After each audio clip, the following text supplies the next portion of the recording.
My name is Michael Schratt. I'm a military aerospace historian. Primary focus of my research deals with classified aircraft developed within the military-industrial complex. Started this line of research about 30 years ago, tracking down test pilots, engineers, people who worked on classified programs, and started piecing this mosaic together of this black world.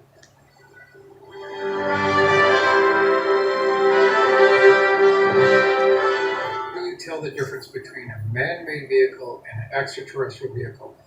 It is at the point now that it is seamless. It's almost impossible to tell who's who. But 2 points I want to point out.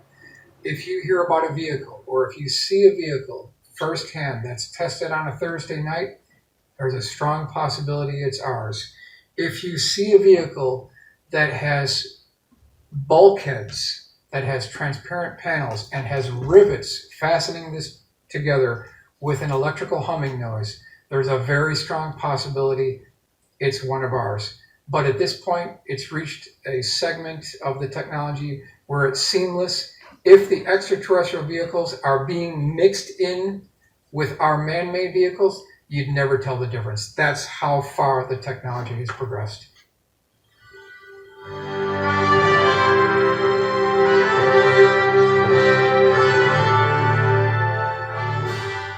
Unequivocally, without question, that there is a black world out there. There is a black landscape that we don't know anything about, exempt from congressional oversight. It has no public scrutiny, and that is just a tip of the iceberg of what's actually there.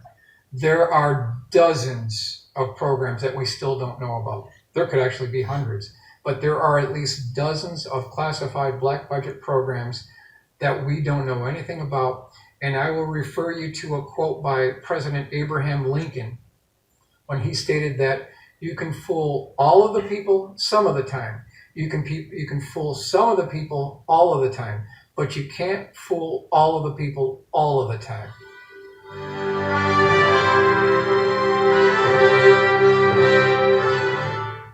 We're not going to be fooled anymore thinking that everything is alien. We've already proven that a lot of these are our own aircraft because of the truss beams, because of the rusty rivets, because of the electrical humming noise, because of the electric coronal that we see on the front side of the craft. That's indicative of a high voltage electrical charge. So we just won't be fooled anymore.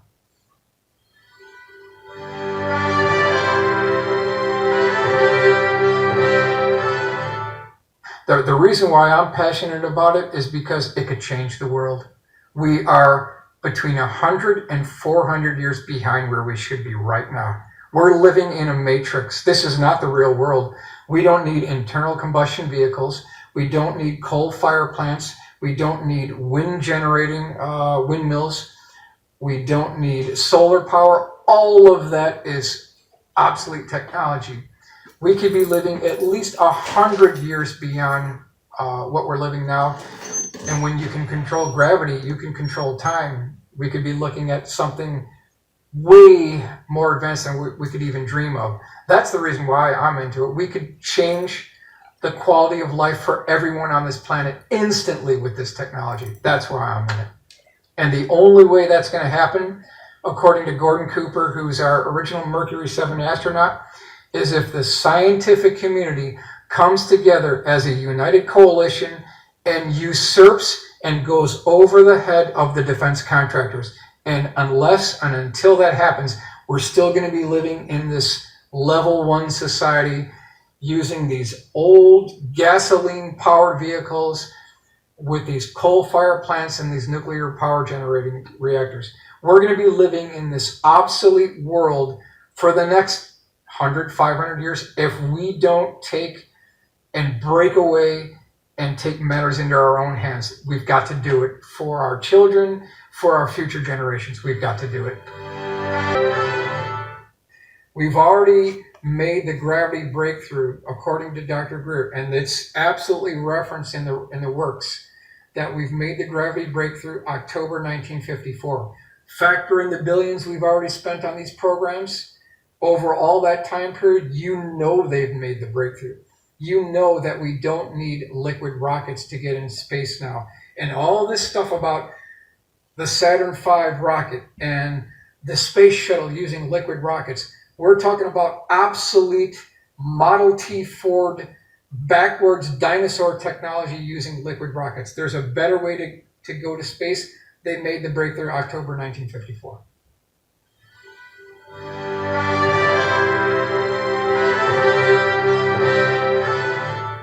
In this particular sighting, there were at least 24 naval officers on the deck of the USS FDR that when they looked up above the deck of the USS FDR, they saw this craft approaching the aircraft carrier, and this thing parked itself over the flight deck. There were at least 24 naval officers who saw this. And what they saw was a at least 100-foot long cigar-shaped craft that had what were termed square windows, and then there were what were termed beings looking back at them, waving back at the aircraft carrier, people on the aircraft carrier flight deck looking back at them. So this is late 1958. This is the USS FDR. I actually tracked down the original eyewitness on this particular case and was able to secure the paperwork, the documentation, and the original sketch. You can see the FDR here. These are the naval officers here, and you can see the box-type windows.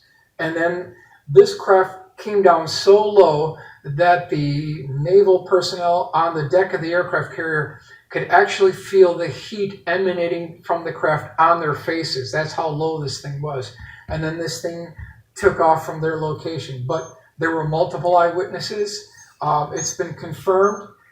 It probably was put in the logbooks. Those logbooks are no longer available, but this is a multi-witness case from credible naval officers.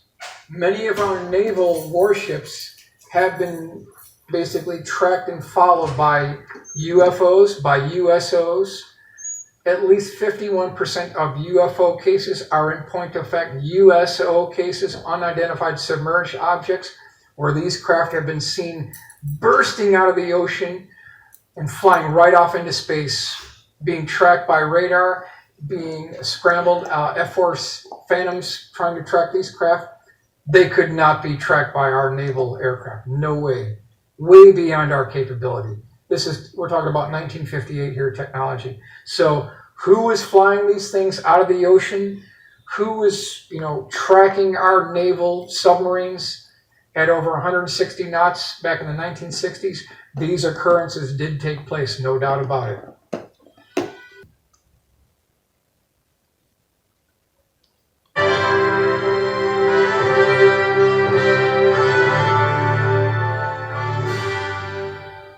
False flags are as old as war itself. We have to figure out a new enemy to fight to justify spending billions of dollars for additional weapons of mass destruction. We've got to do it. Now that Saddam is gone, now that Gaddafi is gone, now that bin Laden is gone, we need a new enemy. We need a new reason to justify billions of dollars in defense contracts. So they'll invent something called nations of concern, like Carol talks about, where it's a multi-headed hydra and there's not one central place. They're all over, they're global. So this is like an ongoing war that could never be fought and never be won. This is great for defense contractors because they just keep on building more cruise missiles. It's a multi-billion-dollar bonanza. But the ultimate, and Dr. Greer talks about this, and there's a lot of reference works indicating that we could be heading in this direction now. The ultimate ace in the hole card, because when we talk about these black budget programs, in the intelligence community, they use three terms.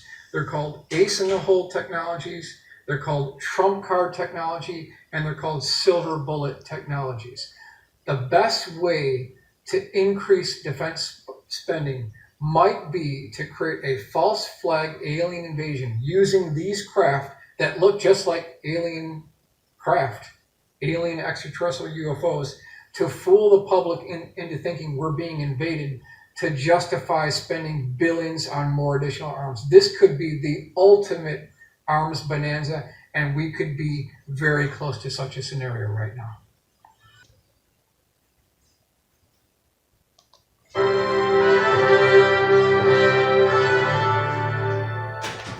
That represents some of the most bombshell evidence that would ever be released if they did release it. Those B-29 flights and that gun camera footage, they had electromagnetic instruments on board that recorded all of this, and there were multiple flights. If there was any question about physical evidence used to make the case for this, it would be those film reels. That could do it. That could do it.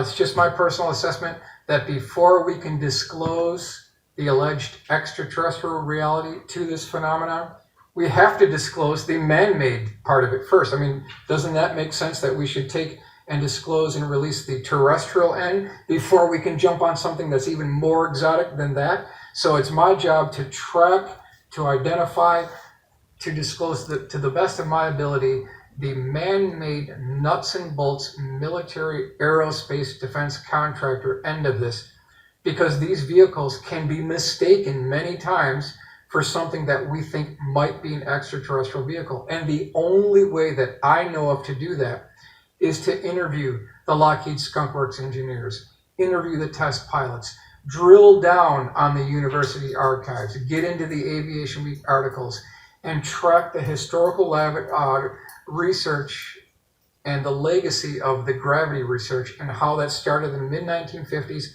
and has gone all the way to today, and looking at the funding, looking at all the defense contractors, points you into the direction of multiple defense contractors building these saucer, triangular, and boomerang-shaped craft that look just like extraterrestrial UFOs, but are our own man-made vehicles, and that's what I've endeavored to do.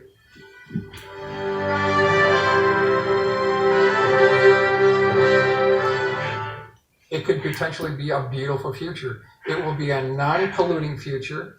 It'll be a future with beautiful rivers, lakes, and oceans, and it'll be a future where we go exo-interplanetary. We're not going to be just confined to Earth. We're going to go to the planets. We're going to go to the outer solar system. We're going to go beyond and make this interstellar. And we're going to populate other planets around other solar systems. No question about it. We have to do it. We're going to do it.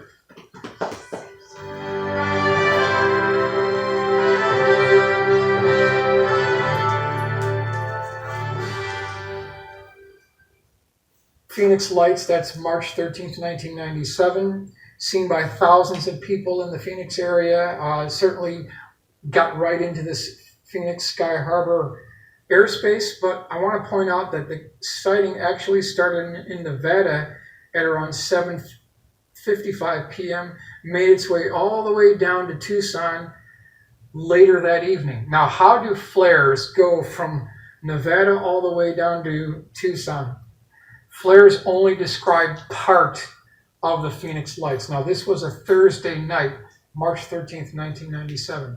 I have an illustration here that was done by a good friend of mine, Tom Bogan. He's got to get the credit for this. And ladies and gentlemen, this is the most detailed, minute-by-minute, illustrative timestamp illustration that you will ever see of the Phoenix Lights craft.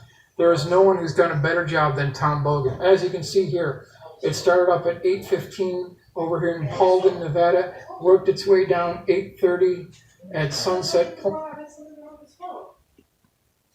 Point, came over here 8:45, continuing to move south over here by the South Mountain, 9 o'clock, and it actually finished up here at 9:30 p.m. in Tucson.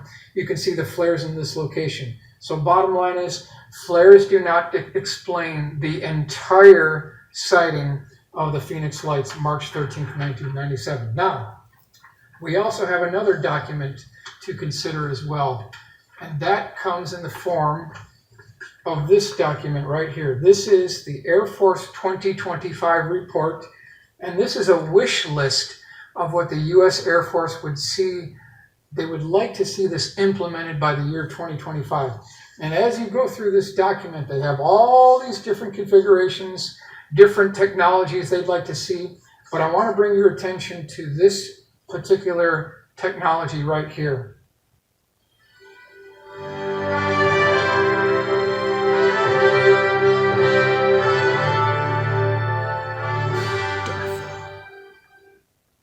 It isn't talked about too much, but it is section 5.6, airborne holographic projector. And I'll just read the narrative here. It says the holographic projector displays a three-dimensional visual image in a desired location removed from the display generator.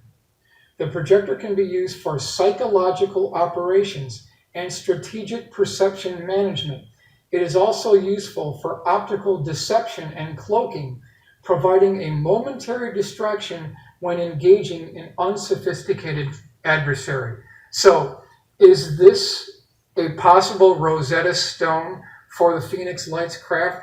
Talking about an airborne holographic projector, something that could be projected from another aircraft flying in the vicinity. This is something that we need to consider on the Phoenix Lights craft. And I say that because many of the eyewitnesses who saw that vehicle on March 13th, 1997, hover directly over the location, stated that the craft had fuzzy edges. They weren't sharp. That might be indicative of a holographic image projection technology, which is borne out by the 2025 report.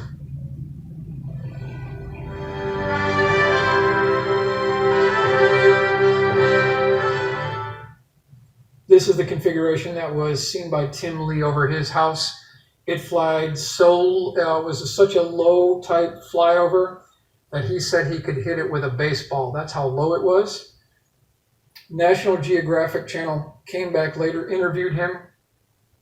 They actually did a laser target designator GPS measurement. They came down within plus or minus 10 feet. This thing was 1,500 feet across. That's how big this was. And that could be a holographic projection. That's one thing that we need to consider.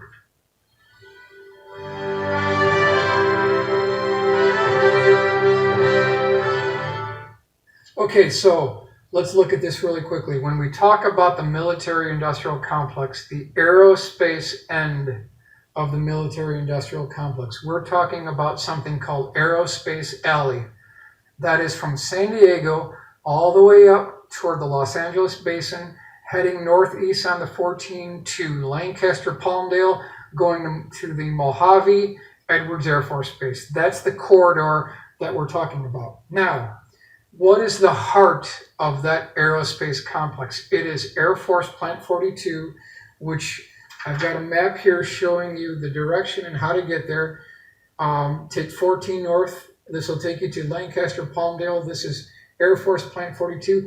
This, ladies and gentlemen, is where the action takes place at this location.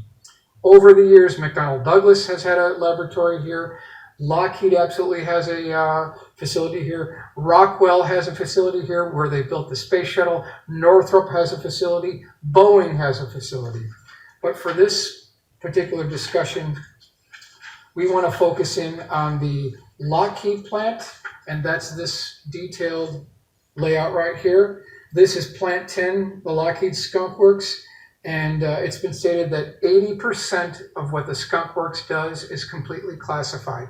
So it's not known to the general public what they do, but that takes place in this building complex right here. Building 601 is one of the primary facilities where sub-assemblies of these aircraft are put together. So this is just a brief overview. Air Force Plant 42, Lockheed Skunk Works Plant 10 is within that section. This is where the action takes place.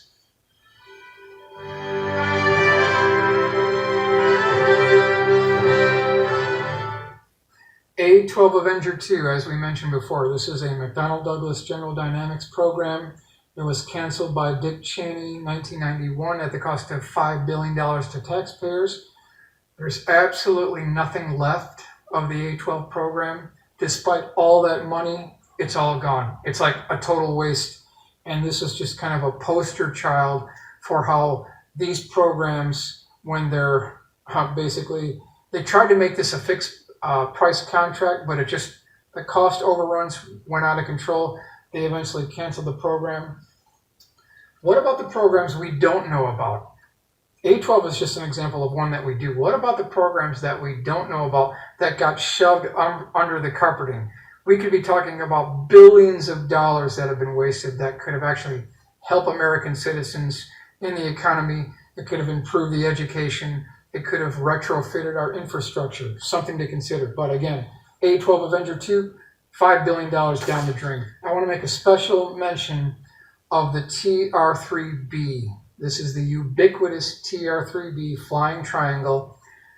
The reference for this is Edgar Fouché, who unfortunately I must announce that he passed away, but he has to get the credit for breaching the subject of the TR3B. It was unknown prior to him coming out in 1998 where he discussed this, but basically what he described is something that he saw at Groom Lake back in 1979, parked on the tarmac near an avionics lab when he was going onto a bus.